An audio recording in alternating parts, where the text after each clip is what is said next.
बाजार आया था, बहुत प्यारा मौसम है। पुराने बिलवाल में चक्कर लगा रहा हूँ। उधर होटल के लिए आया था, होटल नहीं मिल रहा। अब मैं इधर उधर देख रहा हूँ, होटल मिली तो उधर जाके चाय पीऊँगा।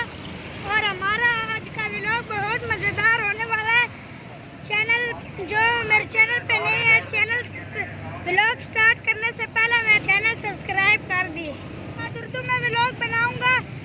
मुझे उर्दू सही नहीं आती, मुझे पश्तो आती है क्योंकि मैं पठान हूँ। और आज के बाद मैं उर्दू में व्लॉग बनाऊँगा।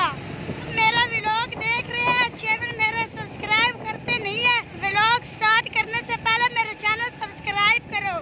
गाड़ियाँ खड़ी हैं, ये मेरी गाड़ी है ये वाली, और ये मेरे भाई की गाड़ी है ये वाली।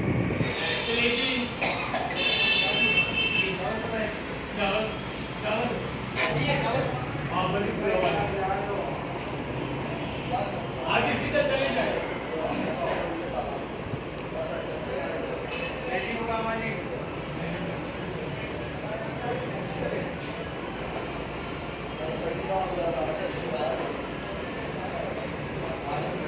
ये मेरा व्लॉग, ये भैया बाइक पे माहौल आया हुआ। आम देख लो, आम 100 रुपए के दे रहे हैं। ये स्कूल है बच्चों का,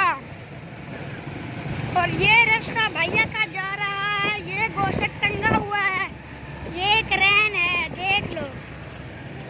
ये आम पड़े हैं, ये बाल्टियां पड़ी हैं, और ये ट्रैक्टर खड़े हैं, और ये रिक्शे खड़े हैं। वो दुकान है, बड़ी दुकान है, वो खल वाली दुकान है, देख लो। बलवाल की ऐसी चीज़ है, बड़ी बड़ी कोट, बड़े बड़े घर, देख लो। ट्रैक्टर भैया का जा रहा है, भैया की गाड़ियाँ खली हुई हैं। ये ट्रैक्टर है और ये रिक्शा। और आपको क्या बताऊँ, आगे जाकर एक चीज़ होनी है।